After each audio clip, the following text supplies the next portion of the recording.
अस्सलामुअलैकुम। मैं हूं मोहम्मद जुनैद, आपका इंग्लिश टीचर। उम्मीद करता हूं कि आप सभी तालिब इल्म बखैर औफियत होंगे। आइए अब अपने play number 2 visit to a small planet को पढ़ते हैं, आगे से कंटिन्यू करते हैं और इसे समझने की कोशिश करते हैं। It is not as many believe. Many से पीपल, मैनी से मुराद लोग, बहुत से लोग। बिलीव का मतलब यकीन न करना। एज का हरगिज़ नहीं है, जैसा कि बहुत से लोग यकीन करते हैं। Secret weapon of this country, यानी कि ये इस मुल्क का कोई खुफिया हथियार नहीं है। अब ये वो चमकती हुई शय जो कौस बनाती हुई नज़र आ रही है उसके बारे में कह रहा है। Nor it is it a spaceship, ना ही ये कोई खलाई जहाज़ है। एज सर्टेन लूनेटिक एलिमेंट, बेटा लूनेटिक एलिमेंट पागल लोग, सजेस्टेड राय, कहता है ना ही ये कोई खलाई जहाज़ है जैसा कि कुछ मखसूस पागल लोगों ने इसके मुतल्लिक राय दी है। General Powers has assured me, general Powers ने मुझे यकीन दिलाया है that it is highly doubtful, कि ये बात नहायत मशकूक है। अब यहीं से आपको उनकी फ़ौज और उनकी हुकूमत के मौक़िफ़ का पता चल जाएगा जो वो अपनी ख़बरों के ज़रिए बता रहा है। नहायत मशकूक है there is any form of life on other planets, के सयारों में से किसी भी एक सयारे पर, यानी कि जो 8 हैं जो हम जानते हैं, उनमें से किसी भी एक सयारे पर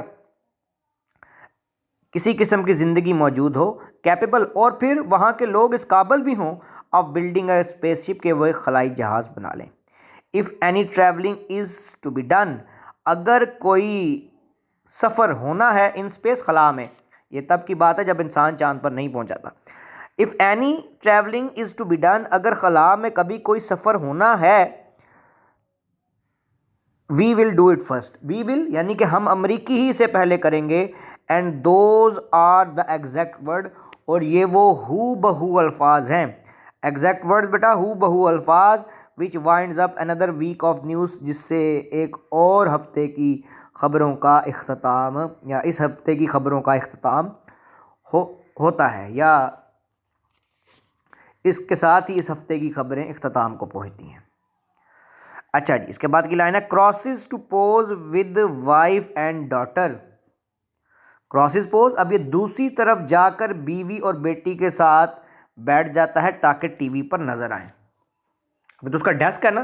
क्रॉस पोज का मतलब है कि गुजर कर जाता है डेस्क से और अपनी बीवी और बेटी के पास चला जाता है ताकि वो भी टीवी पर नजर आए। दिस इज रॉजर स्पेल्डिंग, ये है Roger Spalding. Saying good night, शब्बा खैर कहता हुआ, भी मैंने मीनिंग लिख लें फिर तर्जमा करवाता हूँ। To mother and father America,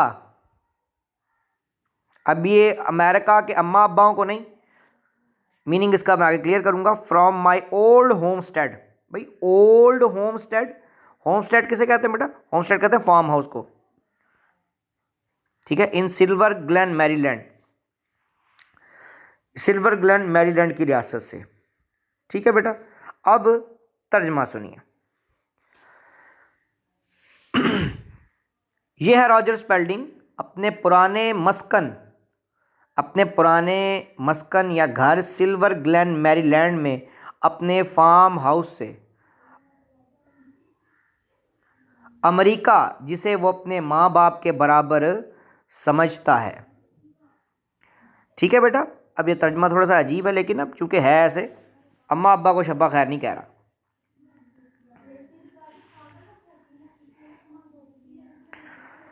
ठीक है। यानी कि अमेरिका में रहने वाले लोगों को वो शब्बा खैर कह रहा है जो उसकी नशरियात सुन रहे हैं। Close to the warm pulse beat, दिल की धड़कन, वार्म गर्मजोश, ऑफ द नेशन, अपने कौम की तर्जुमानी करते हुए। अभी अपने कौम की तर्जुमानी करते हुए शब्बा खैर कह रहा है सबको, ठीक है ना। ये बामुहावरा मीनिंग है। अवाम की गर्म जोश दिल की धड़कनों के नज़दीक। क्या है अवाम की गर्म जोश दिल की धड़कनों के नज़दीक? भाई ये जो है वो अपने प्रोग्राम के मुतालिक बात कर रहे हैं कि मेरा प्रोग्राम जो है, मैं जो हूँ अपनी अवाम की गर्म जोश दिल की धड़कनों के नज़दीक हूँ। इसको बामुहावरा तर्जमा ज़रा दोबारा सुनना। ये है रॉजर स्पेल्डिंग अपने पुराने मस्कन सिल्वर ग्लेन मैरीलैंड में अपने फार्म हाउस से अमेरिका, जिसे वो अपने माँ बाप के बराबर समझता है, अपनी कौम की तर्जमानी करते हुए शब्बा खैर कहता है। नेक्स्ट डायलॉग है टेक्नीशियन का। बेटा टेक्नीशियन बोल रहा है, good show tonight mister Spalding. Mister Spalding, आज रात का शो प्रोग्राम अच्छा रहा। स्पेल्डिंग कहता है शुक्रिया। टेक्नीशियन उसे जवाब देते हैं, यस सर, जी जनाब, you were right on time, आप ठीक वक्त पर थे। ठीक वक्त पर थे यानी कि आपने ठीक वक्त पर सारा काम कर लिया। स्पेल्डिंग नॉड वियरली, नॉड्स का मतलब सर हिलाना। उनके बात के जवाब में वो सर हिला रहा है, वियरली थके हुए अंदाज में। अब स्पेल्डिंग थके हुए अंदाज में सर हिलाता है। इसकी हिज मैकेनिकल स्माइल, इसकी मसनूई या बनावटी मुस्कुराहट। वो टीवी के सामने बैठा तो इसलिए मुस्कुरा रहा है, उसकी बनावटी मुस्कुराहट, आर्टिफिशियल, प्रोफेशनल, ठीक है, एंड हार्टलीनेस और जिंदा दिली सडनली गॉन, अचानक गायब हो जाती है। यानी कि वो टीवी के सामने था, जिंदा दिली और सारी बातें अब यकदम गायब हो गई हैं। इससे पता चलता है कि फ़ायदे के लिए हंसता भी फ़ायदे के लिए है। Mrs Spelding, very nice dear, बहुत उम्दा डियर। आप यहाँ डियर का तर्जमा जानू भी कर सकते हैं क्योंकि वो उसका हस्बैंड है। वेरी नाइस, बहुत उम्दा। टेक्नीशियन कहते हैं बेटा, वो कहते हैं see you next week mister Spalding. Mister Spalding, अगले हफ्ते मुलाकात होगी। स्पेल्डिंग, थैंक यू बॉयज़, तुम्हारा शुक्रिया लड़कों। टेक्नीशियंस जो हैं, तकनीककार, फ़नी तकनीककार ये हैं, वहाँ से चले जाते हैं। Spelding, did you like the broadcast Alan. अब वो अपनी बेटी को देख रहा है, क्या देख रहा है बेटी को, कि वो किसी सोच में खोई है। अब उससे सवाल करता है, क्या तुम्हें नशरियात पसंद आई एलन। एलन जवाब देती है, of course I did daddy, बेशक या यकीनन अब्बा मुझे पसंद आई। Spalding, then what did I say, तो फिर बतलाओ मैंने क्या कहा। अब वो देख रहा था बेटी को कि वो किसी सोच में गुम है। Alan, oh that's not fair, fair का मतलब सही, दुरुस्त। ओ अब्बा, ये पूछना सही नहीं है, ये जो आप पूछ रहे हैं ना कि मैं बताऊं कि आपने क्या कहा, ये पूछना सही नहीं है। स्पेल्डिंग कहता है, it is not very flattering. बेटा फ्लैटरिंग का मतलब होता है अम्यूजिंग, अच्छी बात। व्हेन वंस ओन डॉटर, जबकि एक आदमी की अपनी बेटी ही वोंट लिसन टू, उसकी बात ना सुने, व्हाट वन सेज, जो वो कहता है।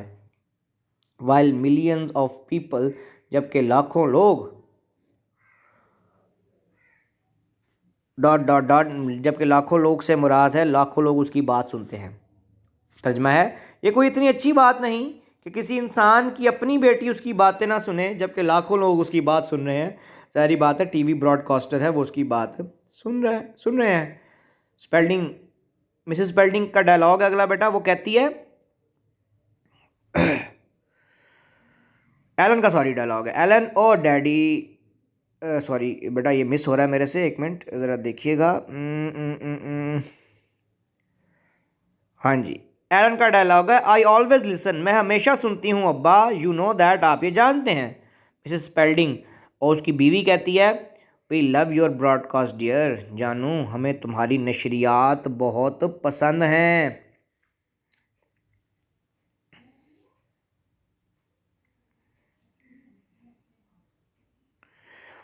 आई डोंट नो, मैं नहीं जानती, what we would do without them, कि अगर ये नशरियात ना होती तो हम क्या करते। यानी कि वो कहना ये चाह रही है कि अगर ये नशरियात ना होती तो हम क्या करते, हम लुत्फ़अंदोज़ ख़ुद को कैसे करते, ठीक है, या हमारी ज़िंदगी की गुजर बसर कैसे होती। स्पेल्डिंग का जवाब सुनकर आप हैरान हो जाएंगे। वो कहता है, स्टार्व, फाके करते, फैमिश, FAMISH, इतना मैकेनिकल बंदा है।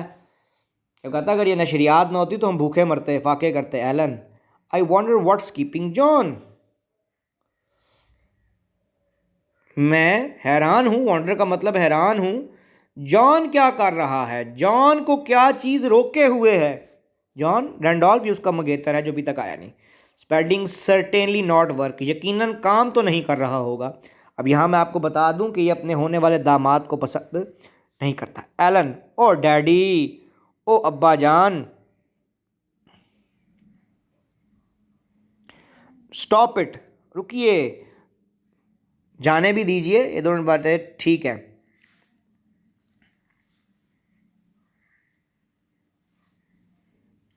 स्टॉप इट का मतलब रुकिए, ऐसा मत कहिए। John works very hard and you know that. John बहुत मेहनती है और आप ये बात जानते हैं। Mrs Spalding yes. अब माँ बेटी की बात की तरफदारी कर रही है। मिसेस स्पेल्डिंग कहती है यस, हाँ, he is a perfectly nice boy. Roger, खामद का नाम है रॉजर। रॉजर वो एक अच्छा लड़का है, बिल्कुल अच्छा लड़का है। आई लाइक हिम, मुझे वो पसंद है। स्पेल्डिंग आई नो, मैं जानता हूँ। ही हैज़ एवरी विर्चू, उसमें सभी खूबियाँ हैं, सिफात हैं। ठीक है, good quality, good deeds, good quality है, उसमें सभी सिफात हैं। Except the most important one, लेकिन सबसे अहम नहीं है, सिवाय सबसे अहम सिफ्त के। He has not get up and go. बेटा गेट अप एंड गो का मतलब जज्बा, एंथुजियाज्म, एनर्जी, विगर। उसमें जोशो जज्बा नहीं है क्या करने का, किसी काम को करने का जोशो जज्बा। एलन अपने बाप की बात रिपीट करेगी। प्रिसाइजली, मुख्तसर करती है। प्रिसाइजली का मतलब मुख्तसर करते हुए कहती है he doesn't want to get up, वो उठना नहीं चाहता है। And doesn't want to go, और वो जाना भी नहीं चाहता है। ही इज ऑलरेडी वेयर, क्योंकि वो पहले से ही वहाँ मौजूद है। टू बी, जहाँ उसे होना चाहिए। ऑन हिज ओन फॉर्म, अपने खुद के दही इलाके में। विच इज़ एग्जैक्टली वेयर, जो कि हु बहू वही जगह है जहाँ मैं भी, आई एम गोइंग टू, चली जाऊंगी। व्हेन वी आर मैरिड, जब हमारी शादी हो जाएगी। यानी कि वो बाप को कह रही है उसने उठकर कहाँ जाना है, वो उठना चाहता है नहीं और जाना भी नहीं चाहता। हुबू वहीं है अपने देहाती इलाके में, अपने खेतों में, अपने फॉर्म में, जहाँ वो रहना चाहता है, और शादी के बाद मैं भी वहाँ चली जाऊँगी। अब ये बात इसके बाप को पसंद नहीं आएगी। वो कहता है मोर थैंकलेस। स्पेल्डिंग का डाला होगा बाप का, मोर थैंकलेस देन अ सरपेंट्स टूथ। बेटा सरपेंट्स कहते हैं शाम को अजदहा, ठीक है। थैंकलेस ना शुक्रा। टुथ, टुथ कहते हैं दांत को। अब ये दांत, सांप या अजदहे का जो दांत होते हैं वो जहरीले होते हैं, तकलीफ देते हैं। अनग्रेटफुल, एहसान फरामोश चाइल्ड, बच्चा। अब वो बाप ये कहना चाह रहा है कि एक सांप के दांत से ज्यादा नाशुक्रगुजार चीज अपनी ही एहसान फरामोश औलाद है। अनथैंकफुल चाइल्ड, अनग्रेटफुल चाइल्ड, अनथैंकफुल चाइल्ड, एहसान फरामोश। कहता है अगर आपके घर में एक एहसान फरामोश बच्चा है ना, तो वो एक सांप के दांत से कहीं ज़्यादा ख़तरनाक है। यानी कि अगर आपको एक सांप काट ले और आपको उतनी तकलीफ़ नहीं होती जितनी एक नाशुक्रगुजार के बच्चे के घर में होने से होती है। अब इसका एग्जैक्ट तर्जमा, एक सांप के दांत से ज़्यादा नाशुक्रगुजार चीज़ अपनी ही एहसान फरामोश औलाद है। ठीक है, अब ये उसने अपनी बात को क्या कर दिया, अपने होने वाले दामाद के लिए ये बात कर दी है। अब एलन का क्या डायलॉग है वो कल हम इसको पढ़ेंगे और उम्मीद करता हूँ समझ आएगी। तब तक के लिए अल्लाह हाफिज़। इसको सुनिएगा ज़रूर।